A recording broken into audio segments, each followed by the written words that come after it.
Let me start with a truth that most organizations avoid. If your employer brand is weak, confusing, or untrustworthy, that is not an HR issue. That is not an HR failure. That is a leadership failure. And I say this because employer branding does not start in HR. It does not start in recruitment. It does not start on LinkedIn. It starts at the C-suite. And until leaders understand this, no amount of rebrand, EVP refresh, or hiring push will work. I say this as someone who has over 14 years experience in HR and someone who has operated at executive and C-suite level. I have been in the room where employer brand decisions are discussed. I have watched HR teams carry expectations they were never empowered to meet. And I have seen organizations blame talent outcomes while ignoring leadership inputs. So today, we are naming the real issue. You know how we do it on this platform. We are calling it what it is. Calling it exactly what it is. Now, let me start busting the biggest myth in employer branding. And here is the myth. HR owns the employer brand. HR communicates the employer brand, yes. HR can support the employer brand, yes. HR can measure the employer brand, yes. But HR does not create it. Why did I say this? Why do I stand by this? Because employer branding is not messaging. It is decision making, and decisions live at the top. Myth number 2 that I want to bust. Let's talk about what the C-suite actually controls to buttress my earlier points. Let's get specific. The C-suite controls 1. Strategy. And under strategy, they control what the organization prioritizes, growth of the organization, people sustainability, short-term wins or long-term trust. And for all of these, employees feel the strategy. They feel strategy before they understand it. Number 2, the C-suite controls power and consequences within any organization. And for this, I am talking about who gets promoted, who gets protected, who gets ignored, who gets pushed out quietly. This teaches employees what truly matters, far louder than any value statements. Number 3, the C-suite controls pace and pressure within the business for the organization. By this, we are talking about how urgency is defined, how much is enough, whether burnout is rewarded or corrected. Your employer brand is shaped by how pressure flows through the system. Number 4, the C-suite controls truth versus optics within the business. By this, I am talking about whether leaders want reality or appearances. When leaders prioritize optics, employer branding becomes performance. And when they prioritize truth, employer branding becomes trust.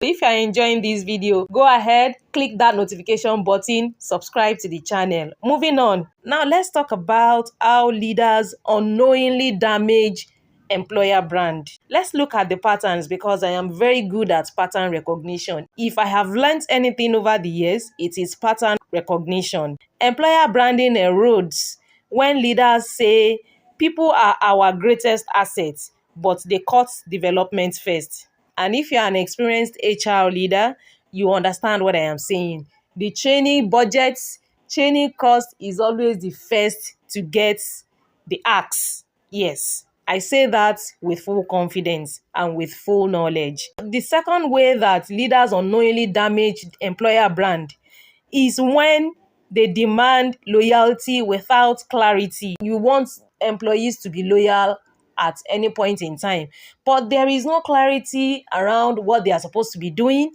around what the outcomes or the results should be, around what the objectives are, where the business is heading to, around what the reward will be. No clarity, but you are expecting loyalty. This erodes employer branding.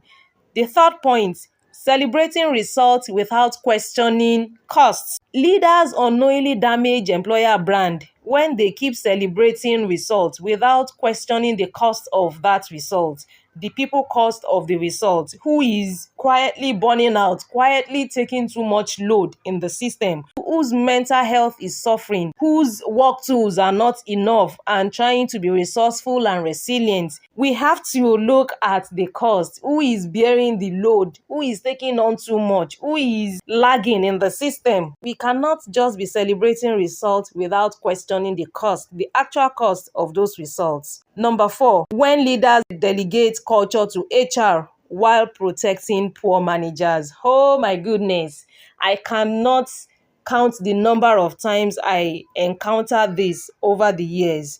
Protecting poor managers because maybe the manager has the best performing team or something. The entire business, other employees can actually see that this is a poor manager.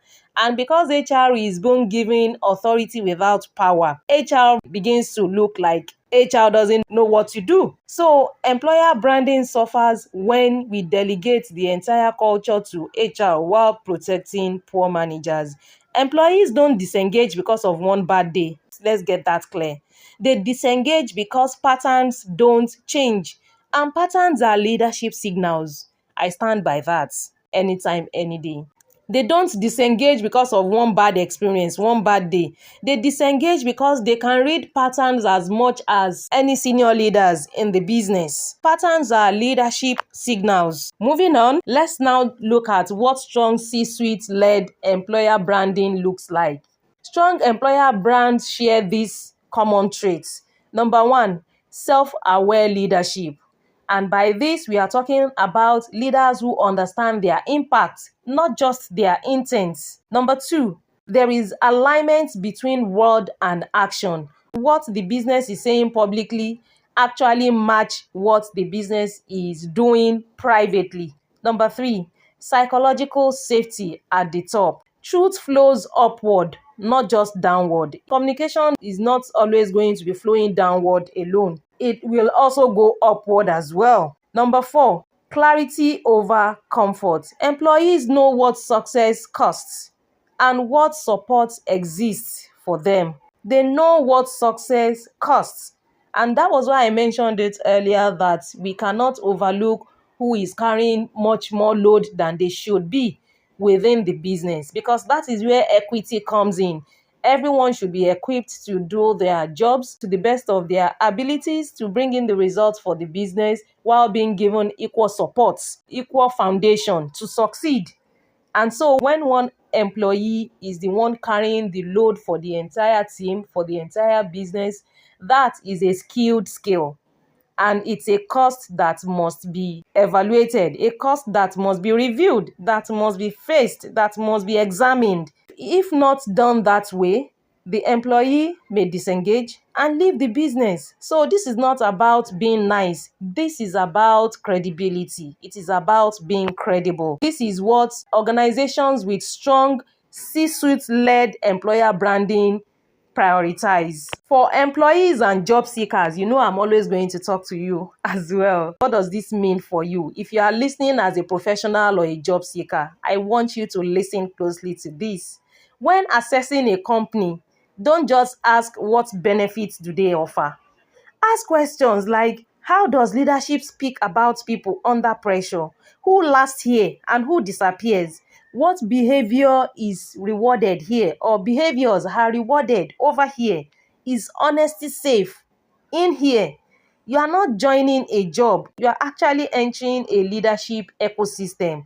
And it is best for you to ask these questions and try as much as possible to get answers, credible answers, before making the decision to join a brand or a company or a business. To close today's video, employer branding doesn't fail because HR isn't trying hard enough. I will stand by this anytime, any day. It fails because leadership doesn't realize that they are the brand. Every decision, every silence, every tolerance, they are the brand. HR alone cannot carry employer branding to the finish line. So if you are a leader, your employer brand is already speaking. That is why we have CEO brand. Apart from the company brand, we also have the CEO brand if you are the CEO of your business. The only question is it saying what you think it is? Is your brand saying what you think it is saying? And if you remember from the last video, I said your reputation is not what you want it to be. It is what you already have, what is already existing, not what you think it is. If you are choosing where to work, I need you to listen closely, because the brand you choose to join is the experience you will live. Simple. With that, we've come to the end of today's video. Thank you so much for listening. Thank you so much for watching. I'll see you in the next one. Don't forget to subscribe to the channel, like the video, share the video, click on the notification button, and until the next time, bye.